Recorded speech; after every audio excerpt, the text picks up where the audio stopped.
Hello बच्चों, मैं अस्तित्व राठौर अपने YouTube चैनल मैथ्स बाय अस्तित्व सर पर आप सभी लोगों का स्वागत करता हूं। बच्चों, जैसा कि आप लोगों को पता है कि आज हम RS अग्रवाल का 5वां क्लास पढ़ने वाले हैं और हम सभी लोगों को ये जानकारी होगी कि ये RS अग्रवाल की किताब हमारे सभी कॉम्पिटिटिव एग्जाम के लिए बहुत महत्वपूर्ण साबित होती है। चलो बच्चों, आज हम शुरू करते हैं 5वां क्लास अपना। हाँ तो बच्चों, अब जरा देखिएगा आपके सामने 53 नंबर क्वेश्चन क्या दिया गया है। बच्चों कह रहा है दो संख्याएं 7:11 के अनुपात में, इसमें प्रत्येक में 7 जोड़ने पर इनका अनुपात 2:3 हो जाता है। इसमें से छोटी संख्या कौन सी है? देखो बच्चों, एक चीज याद रख लीजिएगा कि ये जो सवाल 53 नंबर है ये आज आप समझिएगा। इसके अलावा ये आपको बहुत से चैप्टरों में काम आने वाला है और खासकर ये सवाल आपको एज के टॉपिक में बहुत यूजफुल साबित होगा। ठीक है, मैं ये नहीं कह रहा कि ये सवाल एज का है, लेकिन ये इसका कॉन्सेप्ट जो है वो एज के टॉपिक में बहुत काम आता है, इसलिए बहुत ध्यान से समझिएगा। लिखा हुआ है दो संख्याओं का अनुपात 7:11 है। लिख लीजिएगा 7:11।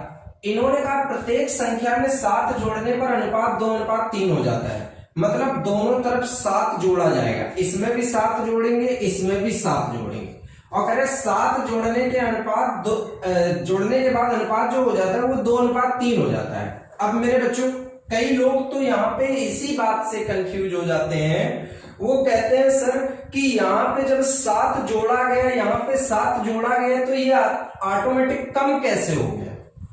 समझने वाली बात है भाई, उनकी भी जो बात वो कह रहे हैं वो भी बिल्कुल समझने योग्य बात है। लेकिन बच्चों, मैं आपको यहाँ पे एक कॉन्सेप्ट समझाऊंगा, उस कॉन्सेप्ट को बहुत ध्यान से सुन लीजिएगा।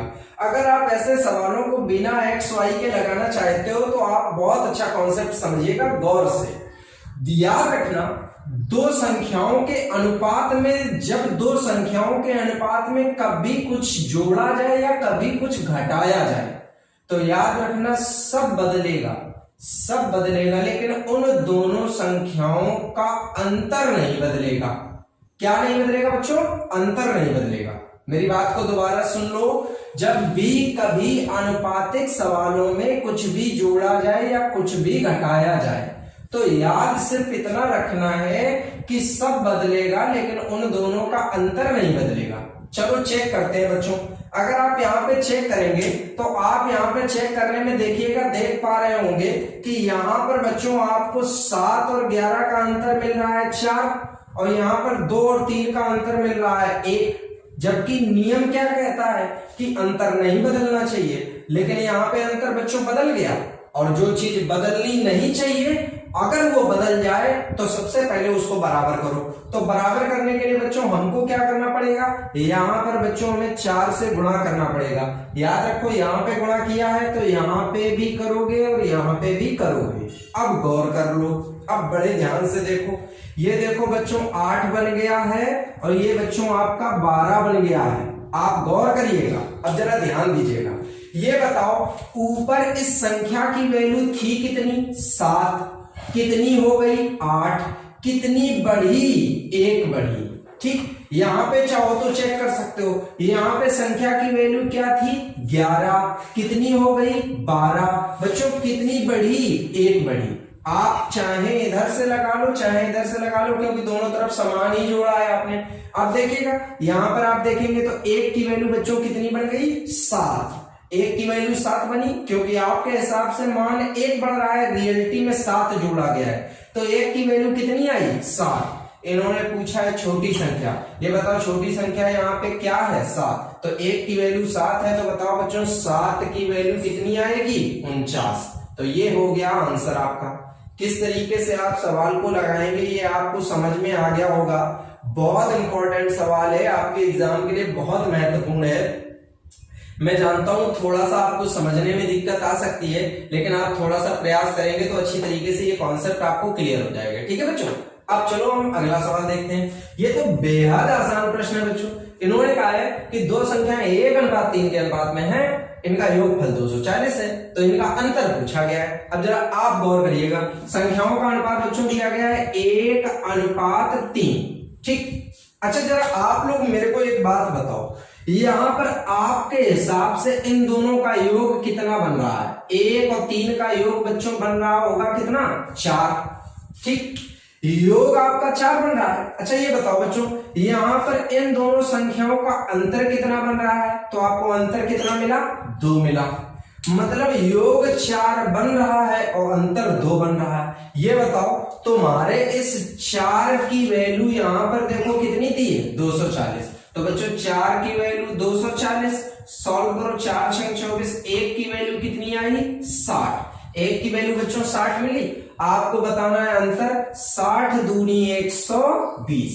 किस तरीके से आपको इस सवाल का आंसर निकालना है, अच्छी तरीके से आपको समझ में आ गया होगा। बहुत ही अच्छे सवाल है, बहुत अच्छे तरीके से एक एक सवाल को नोट करना है, समझना है। ठीक है बच्चों, अब अगले सवाल की ओर हम बढ़ते हैं।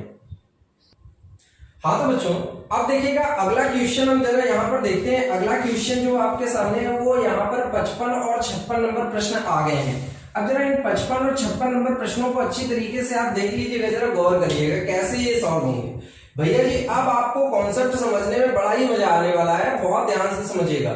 जितना ये प्रश्न धीरे धीरे खतरनाक होते जाएंगे उतना ही आपके पास बेहतर तरीके आते जाएंगे। आप ध्यान दीजिएगा कैसे आप इनको सॉल्व करेंगे। देखो इनको ऐसे प्रश्नों को आप कितना आसानी से हिट कर सकते हो, जरा गौर करो। किसी व्यक्ति की आय तथा व्यय का अनुपात दिया है यहाँ पे 11 और 10। मतलब यहीं पे दिमाग लगा लो, सवाल बाद में आगे बढ़ेंगे, पहले दिमाग यहीं लगा लेंगे। मतलब हमारे हिसाब से आदमी कमाएगा 11 और खर्चा करेगा कितना? 10। ठीक। अब यदि प्रतिवर्ष वह 9,000 की बचत करता है तो उसकी मासिक आय ज्ञात करो। मतलब यहां पर सर जी बचत दी गई है 9,000। एक बात बताओ, इनके हिसाब से जो बचत 9,000 है, जरा हम भी तो चेक करें कि हमारे हिसाब से बचा कितना। भैया जी हम देख रहे हैं कि ये बंदा कमा 11 रहा है और खर्चा कर रहा है 10। ये बताओ 11 कमा के अगर कोई 10 खर्चा करेगा तो बचा कितना? 1। 1 की वैल्यू बच्चों कितनी लिखोगे? 9,000। एक बात बताओ, 1 की वैल्यू 9,000 मिल गई आपको। सबसे पहले यहां पर इस आदमी की आय निकालो, तो आय है 11। 11 की वैल्यू जैसे ही निकालोगे तो 11 निमा 99, मतलब 99,000 आया। लेकिन कई बार बच्चे यहीं तक सवाल लगाने के बाद सोचते हैं, ऑप्शन ढूंढने लगते हैं, ऑप्शन मिलाने की कोशिश करते हैं तो ऑप्शन नहीं मिलता। अब क्यों नहीं मिलता है उसका कारण सुनो, जरा गौर करो। ये बताओ यहां पर जो आप देख रहे हो ये वार्षिक बचत है। जब ये वार्षिक बचत है तो ये जो आय आई है ये कैसी आय है बच्चों? वार्षिक। ये आपकी वार्षिक आय है। और प्रश्न क्या पूछा गया है? मासिक आय कितनी है, मतलब हमें मासिक आय बतानी है। तो जैसे 99,000 रुपए अगर हम देख रहे हैं बच्चों, 99,000 रुपए देख रहे हैं तो ये 1 साल की आय है। 1 साल की आय कह दो, चाहे आप कह दो कि ये 12 महीने की आय है। और हमें बच्चों चाहिए 1 महीने की आय, तो तुरंत यहां पर किससे भाग दे? तो 12 से भाग देंगे। 12 सत्ते 84, यहाँ पे 12 अट्ठे 96 हो जाएगा बच्चों। 12 अट्ठे 96 हो गया। कितना बचा बच्चों? 3 बचा। 30 हो गया। 12 दूनी 24, 12 पंचे 60। मतलब आपका आंसर आया 8250 रुपए। यहाँ पे लिखेंगे प्रति माह। ये इसकी कैसी आय है? मासिक आय। तो कैसे आप इस सवाल को लगाएंगे आप समझ गए होंगे, कोई बड़ा स्टेप नहीं होगा, बड़े आराम से सॉल्व हो जाएगा। बस याद यहां रखना है कि ये जो आय है वो वार्षिक है और 12 से भाग देके मासिक बनाना है। ठीक है बच्चों। अब जरा अगला प्रश्न देखिएगा। अगला प्रश्न 56 नंबर आप कैसे लगाएंगे? 56 नंबर में कह रखा है 7:11 के प्रत्येक पद में किस संख्या को जोड़ने पर अनुपात 3:4 प्राप्त होगा। मेरे बच्चों आप लोग इसको पिछले वीडियो में बहुत अच्छी तरीके से समझ चुके हो। प्रत्येक पद में क्या जोड़ें, प्रत्येक पद में क्या घटाएं। भाई ऑप्शन हम लोग करते थे, चलो इसको फिर ऑप्शन से करो। अच्छा एक चीज और समझ लो, जब भी कभी ऑप्शन देखा करो मेरे दिमाग में पहले से ये दोनों ऑप्शन तो बिल्कुल दूर दराज तक एकदम ऐसा लग रहा है कि इनको तो हमें चेक ही नहीं करना है। आपको भी यही करना है कि जो ऑप्शन आपको ऐसा लगे कि वो ऊटपटांग टाइप का लिखा हुआ है तो उससे थोड़ी सी डिस्टेंस बना के रखो। पहले वो चीजें सॉल्व कर लो जो इजी वे में आप जल्दी जल्दी जोड़ सको। चलो हम पहला और चौथा चेक करते हैं, देखते हैं। तो अगर हम इसमें 8 जोड़ेंगे तो बच्चों हो जाएगी ये 15, और 8 अगर इसमें जोड़ेंगे तो ये हो जाएगा 19। एक बात बताओ, क्या 15-19 को सॉल्व होने पर क्या 3-4 मिलेगा? नहीं मिलेगा, तो पहला ऑप्शन तो हो गया गलत। अब जरा चौथा चेक कर लो बच्चों, 5 जोड़ोगे तो बच्चों हो जाएगा ये 12, और अगर 5 इसमें जोड़ोगे तो ये हो जाएगा 16। जरा गौर करो, क्या 12-16 को सॉल्व करने पर 3-4 आ रहा है? 4 तिया 12, 4 चौको 16, मतलब मिल गया। तो ऑप्शन आपका कौन सा सही हो गया? चौथा। तो कैसे आप सॉल्व करेंगे, आपको अच्छी तरीके से सवाल समझ में आ गए होंगे। बस इस सवाल में याद रखना कि मासिक बनाने के लिए 12 से भाग देना है आपको, ठीक है। अब चलो हम अगले प्रश्नों की ओर आगे बढ़ते हैं। हाँ तो बच्चों, अब जरा देखिएगा प्रश्न नंबर 57 आप कैसे लगाएंगे, जरा गौर करिएगा। लिखा है 2 संख्याएं 3:4 के अनुपात में है, इनका लघुत्तम समावर्त 84 है, इसमें बड़ी संख्या ज्ञात करो। वैसे तो बच्चों ये क्वेश्चन आपको लासा मासा में पढ़ने को मिलेगा, लेकिन अभी रेशियो में हमारे सामने आ गया है तो हमको लगाना ही है। अब देखिए कैसे हम इस सवाल को सॉल्व करेंगे, जरा गौर करिए। जब भी कभी ऐसा सवाल आ जाए तो तुरंत आपको क्या करना है, जरा ध्यान दीजिएगा। सबसे पहले संख्याएं 3a और 4a के रूप में मान लीजिएगा, ठीक। अब जरा आप इनका जरा एलसीएम लीजिएगा। अगर आप बच्चों इसका 3a और 4a का लासा लेंगे तो बच्चों आपका लासा आएगा 12a। आपके हिसाब से लासा 12a आया, सामने कितना लिखा हुआ है? 84। तो 12a की वैल्यू बच्चों कितनी है? 84। 12 सते 84, कितने बार कटा? 7 बार, मतलब a की वैल्यू 7 मिली आपको। आपसे बच्चों पूछा गया है बड़ी संख्या ज्ञात करो, तो बड़ी संख्या आपके हिसाब से क्या है? 4 है। यहाँ पे अप्लाई करो, 4 सत्ते 28। किस तरीके से आपको सॉल्व करना है समझ में आ गया होगा अच्छी तरीके से बच्चों। बहुत ध्यान से समझ लीजिए, ये सवाल बहुत इंपॉर्टेंट रहते हैं। ये बेसिक परीक्षाओं में, जैसे एयरफोर्स रेलवे में जैसी परीक्षाओं में तो बहुत ज्यादा पूछे जाते हैं। ऐसे प्रश्नों की भरमार रहती है और बच्चे अक्सर ऐसे सवालों में गलती करके आते हैं। ध्यान से समझ लीजिए। चलो अगला सवाल भी देखते हैं। 2 प्राकृत संख्याएं 3:5 के अनुपात में, इनका गुणनफल 2160 है, इसमें छोटी संख्या क्या है? जरा इसको लगाइएगा। इसको लगाने के लिए संख्या मान लीजिएगा 3a 5a। अब क्या कर रहा है? गुणनफल 2160 है, गुणनफल बराबर 2160। जरा आप सॉल्व करेंगे तो जरा आप देखेंगे 5 यहाँ पर जब सॉल्व करेंगे तो यहाँ पर 3 से काटिएगा, इसे 3 से काटेंगे तो 3 सत्ते 21, 3 दूना 6, 720 आया। अब जरा इसे 5 से काटिएगा, 5 से काटेंगे तो 5 एकम 5, यहाँ पर 5 चौको 20, 5 चौको 20। आप देखेंगे तो a इंटू ए क्या बना? a स्क्वायर बराबर 144 आया बच्चों। तो बताओ a बराबर बच्चों कितना आया? 12। a का मान बच्चों आपको 12 मिल गया। इन्होंने पूछा है सर छोटी संख्या, छोटी संख्या आपकी क्या थी? 3a। 3a में जैसे ही a का मान 12 रखोगे तो आंसर 12 तिया 36। तो किस तरीके से बच्चों आपको आंसर निकालना है अच्छी तरीके से समझ में आ गया होगा। प्रश्नों को नोट करते जाइएगा। मैं रोज की तरह आपसे फिर एक ही बात बोलूंगा, कोई प्रश्न का आकलन कभी छोटा बड़ा नहीं होता है। आप लोग इस बात को हमेशा समझ जाइएगा, मेरी बात को भाई। आप देखिएगा, आप लोग परीक्षाएं देते हैं ना सर, तो परीक्षा में कभी आपने ऐसा देखा? आप लोगों के कंपटीशन में तो आज तक कभी ऐसा नहीं देखने को मिला होगा कि नहीं ये प्रश्न बड़ा है तो इसके हम 2 नंबर देंगे, ये प्रश्न छोटा है तो इसका 1 नंबर देंगे। अगर बड़े के 2 नंबर मिल रहे हैं तो छोटे के भी 2 नंबर मिल रहे हैं। अगर बड़े का 1 नंबर मिल रहा है तो छोटे का भी 1 नंबर मिल रहा है। इसलिए हर प्रश्न आपके लिए बराबर और समान है, ठीक है बच्चों। चलो अब हम अगले प्रश्न को देखते हैं बच्चों। हाँ तो बच्चों जरा आप 59 नंबर क्वेश्चन को ध्यान से समझिएगा। 2 कौड़ी का प्रश्न है, केवल अच्छे तरीके से आपको समझना है, बस एक ही बार में आपको समझ में आ जाएगा, कुछ नहीं करना है, बहुत आसान प्रश्न है। कह रहा है 1000 रुपए को ए बी में 3 2 में बांटना है, बस ए और बी। यहाँ पर ए को 3 मान लो, बी को 2 मान लो, ठीक। ये बताओ भैया 1000 बांटने हैं। अच्छा ये बताओ तुम्हारे हिसाब से बच्चों ए और बी का अगर हम टोटल शेयर देखें तो कितना बन रहा है? 5।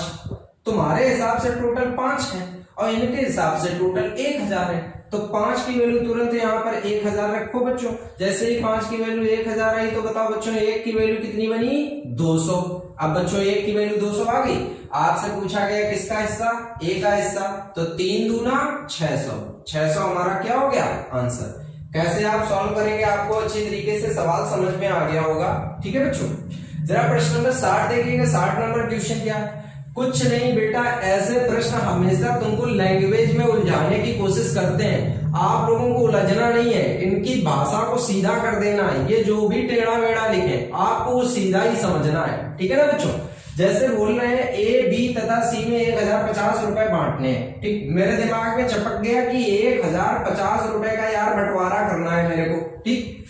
कह रहे इस प्रकार विभक्त किया गया कि ए का भाग बी तथा सी के संयुक्त भाग का 2/5 हो। अब पता है जो स्टूडेंट होते हैं, स्टूडेंट के दिमाग में ये सब संयुक्त ये सारी चीजें बहुत बड़ा भ्रम पैदा कर देती हैं, और हम लोगों को ऐसा समझना नहीं है। आप देखो बिल्कुल सीधे समझो, कोई भी चीज समझो सीधे समझो।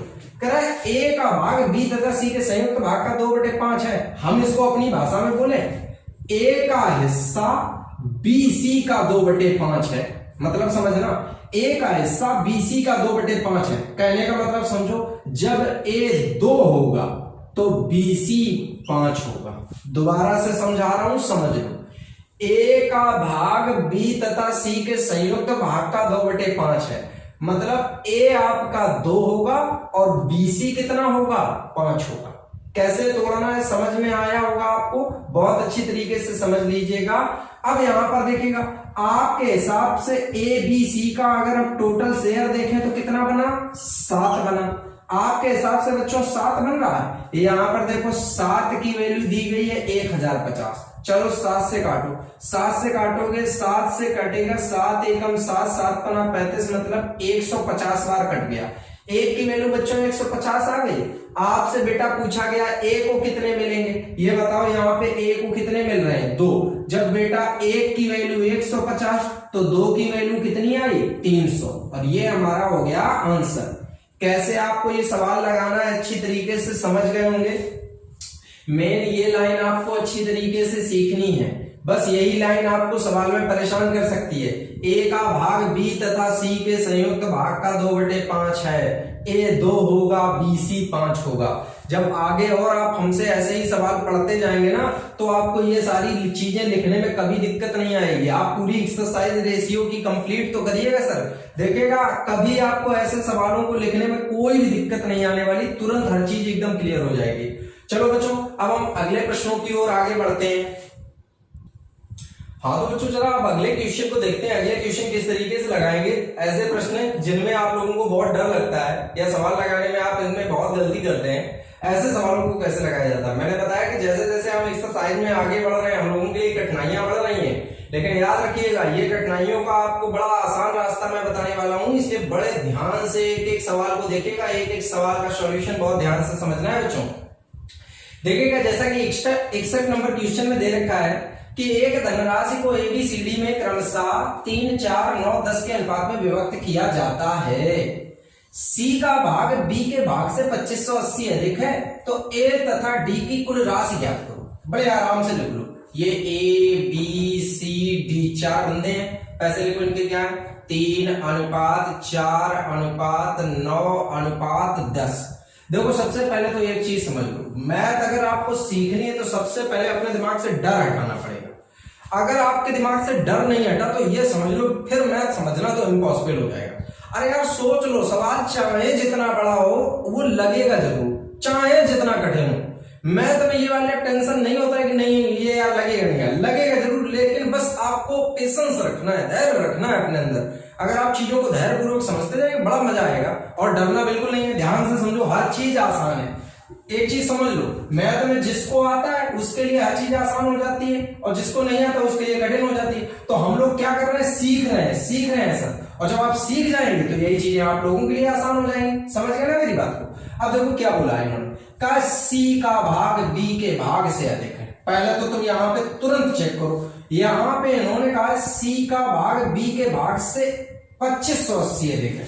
तुम देखो कि यहाँ पे सी का भाग बी के भाग से क्या अधिक है, तो तुम्हारे हिसाब से बच्चों कितना अधिक है, 5।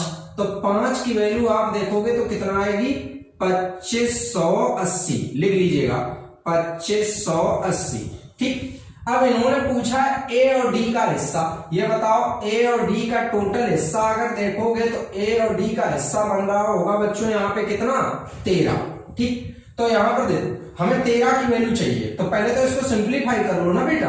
5 से काटो, 5 पंचे 25, 5 एकम 5, 5 छक्का 30, मतलब हमें मिल गई एक की वैल्यू कितनी 516।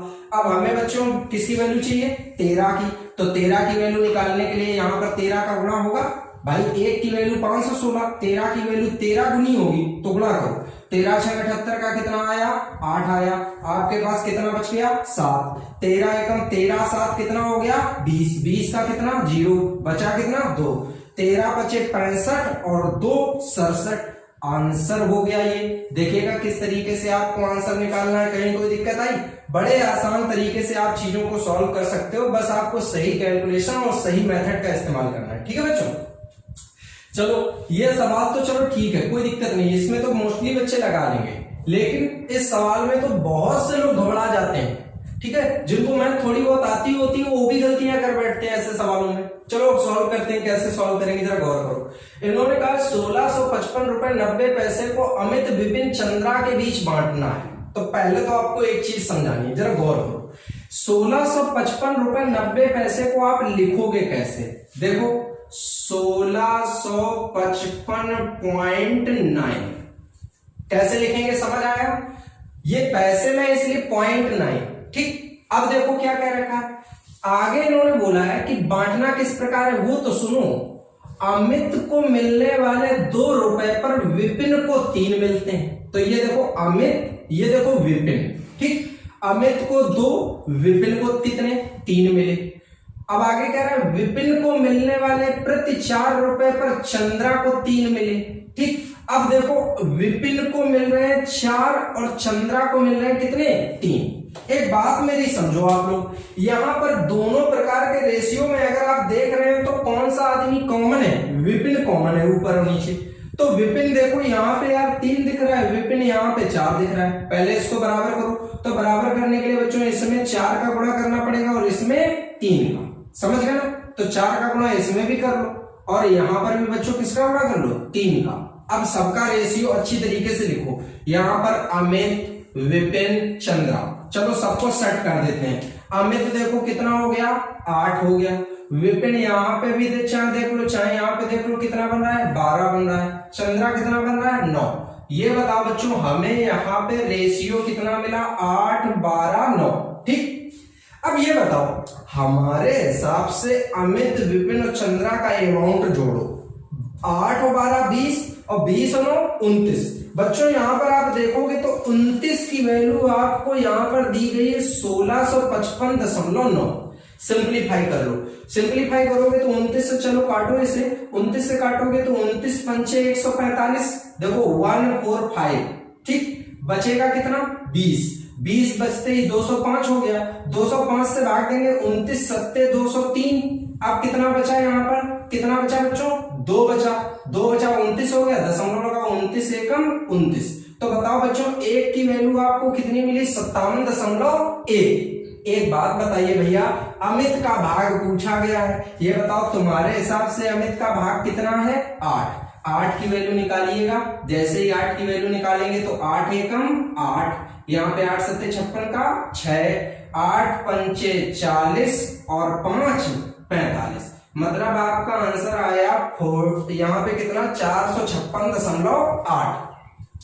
लेकिन इसको आप और कैसे लिख सकते हो वो भी समझ लीजिएगा। इसको लिख सकते हो 456 रुपए और कितना 80 पैसे। तो कैसे आपको बच्चों ये सवाल सॉल्व करने हैं, कैसे इनका आंसर देना है, आपको समझ आ रहा होगा, कहीं कोई कठिनाई नहीं है। याद करो, देखो ये वाला नियम मैंने आपको बच्चों शुरुआत में बताया था, जब बिल्कुल छोटे छोटे सवाल हम लोग लगा रहे थे, तब ये वाला नियम से सवाल हम लोग लगा रहे थे ना। और देखो वही छोटे नियम से ये हमने बड़ा सवाल सॉल्व कर लिया है। समझ रहे हैं ना, कठिन कुछ नहीं है, सब चीज आसान है, बस आपको एक बार सही तरीके से सीखने की आवश्यकता है।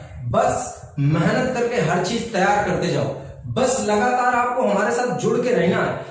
ऐसा नहीं करना है कि नहीं आज वीडियो देखे और इसके बाद अगला वीडियो नहीं देखे, लगातार सारे पार्ट देखने। एक चीज याद रखिएगा, सफलता उसी के हाथ लगती है जिसमें काम करने के लिए उसका नियम अच्छा होता है, रेगुलरिटी अच्छी होती है। आपके पास अच्छी रेगुलरिटी है, आप नियम से रोज सारे वीडियो देख रहे हो, तो आप याद रखिएगा कि आपकी सफलता बिल्कुल निश्चित है। ठीक है बच्चों, एक आखिरी बात याद रखना है, चैनल को सब्सक्राइब करना है और दूसरे लोगों से भी सब्सक्राइब करवाना है, ज्यादा से लोगों से इसमें जोड़ना है। एक बात याद रखो, वहां पे सब्सक्रिप्शन बॉक्स में मुझे के लिखा अच्छा नहीं लगता है, वो के मुझे नहीं चाहिए, मुझे आप लोगों से वहां पे एम का निशान बना होना चाहिए। इसलिए मेहनत करते जाओ और ज्यादा से ज्यादा लोगों तक शेयर करते जाओ। बाकी नेक्स्ट डे मिलते हैं।